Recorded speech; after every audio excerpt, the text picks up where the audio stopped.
redefine. So it's a private secure banking system that is literally looking to restructure banking fees and manufacturer distribution systems to make products and services more affordable for the individual. Now, unlike your traditional banking, your Bank of America, your Chase, your Citizens Bank, they have a positive social impact approach to banking returns, rewards, and benefits to your Tranzact Card customers, as well as the financial franchise opportunity being a digital branch office instead of shareholders. But it's only available for a limited time.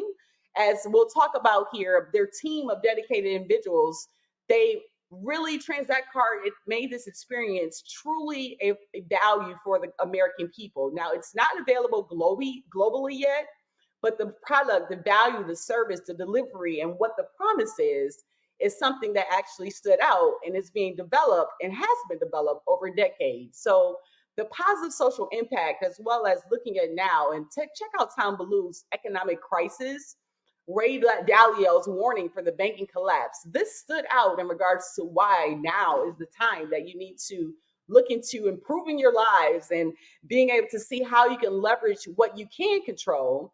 And what stood out in the description here that Tom Ballou wrote is that these are scary, uncertain times we're living in.